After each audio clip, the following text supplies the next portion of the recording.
stop scrolling and listen very closely, because if you have been waiting for the next revolution in pocket-sized filmmaking, the timeline just shifted.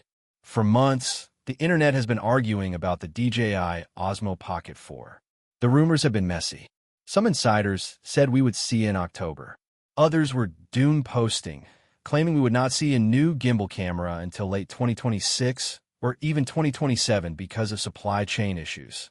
But the noise is finally settling, and one specific date is flashing red on the calendar. We're looking at December 18th, 2025. This date isn't just a random guess thrown at a dartboard. It is arguably the most logical, strategic, and critical release window in DJI's history. There is a massive, silent war happening behind the scenes involving government bans, legal deadlines, and the future of DJI in the United States. Today, we're going to break down exactly why this December launch is basically locked in, and we're going to dive deep into the insane specs that make the Pocket 4 worth the wait. Let's start with the why. Why December? Why push a release so late in the year when most companies are done for the holidays? The answer has nothing to do with camera sensors and everything to do with politics. There's a massive deadline hanging over DJI's head like a guillotine. It is called the 2025 National Defense Authorization Act, or NDA. Under this act, the FCC, the Federal Communications Commission, has a hard deadline of December 23, 2025. By that date, they have to decide whether U.S. national security agencies will audit DJI. If no agencies step up to defend them, or if the ruling goes the wrong way, DJI could automatically be added to the FCC's blacklist. This is not just a slap on the wrist. Being on that list is a nightmare scenario. It could revoke their equipment authorizations. It could stop them from importing new technology into the United States. It creates a massive cloud of uncertainty.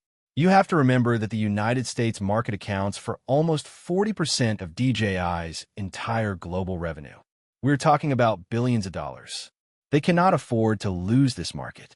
So, from a business strategy perspective, launching the Osmo Pocket 4 before that December 23rd cutoff is crucial. It is a survival tactic.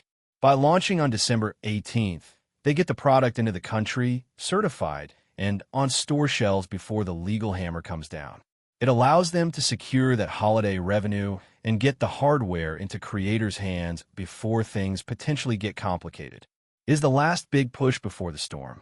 Beyond the legal drama, the evidence on the ground supports this timeline. We are already seeing the signs that usually happen right before a launch. Leaked footage of field tests has started popping up on Chinese social media.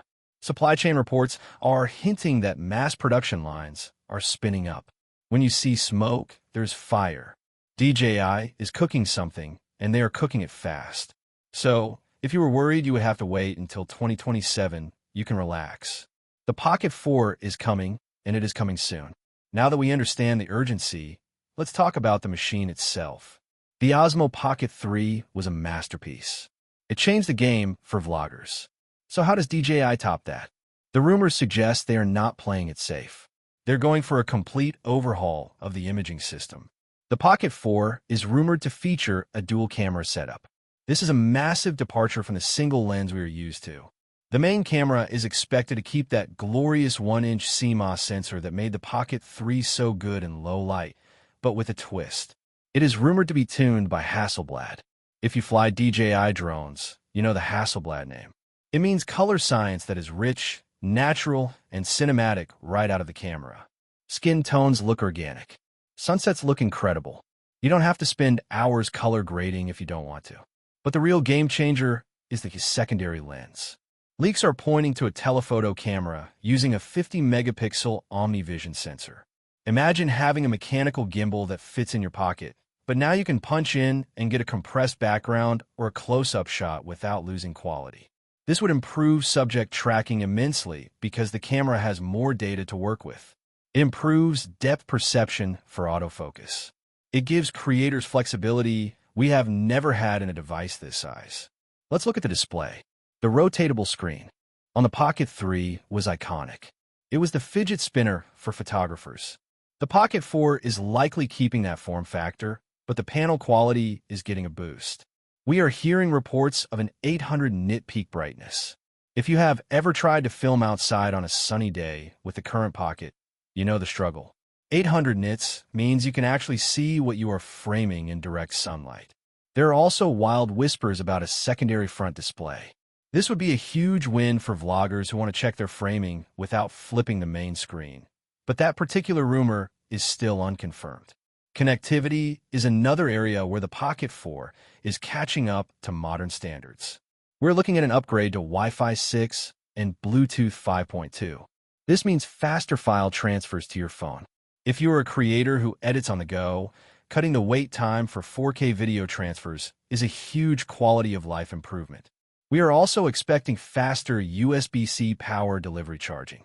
The goal is to get you back to 100% battery faster, so you never miss a shot.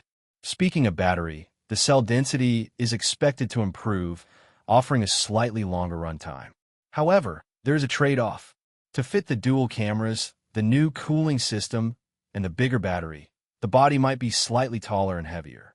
It won't be a brick, but it might feel a little more substantial in the hand.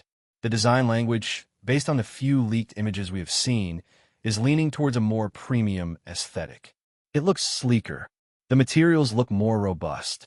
It is clearly built for people who use these things every single day. There's also a very interesting rumor floating around about two different versions. We might see a standard Osmo Pocket 4 and a Pro variant. The Pro version could be the one with the dual cameras and the extra storage options, while the standard version keeps it simple. This would allow DJI to hit two different price points, which brings us to the cost. Innovation is not cheap. The pricing leaks are suggesting a bump. We are looking at a base model landing somewhere between $699 and $799. If they do release a fully spec-out Pro version with the dual cameras and the Creator Combo accessories, that could push the price up to $899. That is expensive for a pocket camera. That is approaching entry-level mirrorless camera territory. But you have to remember what you are buying. You're buying a camera, a gimbal, a microphone system, and a monitoring tool all in one. You are paying for the portability and the workflow. So, here is the bottom line. December 2025 is shaping up to be the most important month for DJI in years. They are racing against a government deadline, and they're trying to deliver a product that redefines portable content creation. If you're thinking about buying a Pocket 3 right now, my advice is to wait. Hold on to your cash. We're just a short time away from seeing what the next generation looks like. The jump to a dual camera system alone would be worth the upgrade. The improved low-light performance and the Hasselblad color science are just the cherries on top. If you like this deep dive into the leaks and the business strategy behind the tech, please do me a huge favor.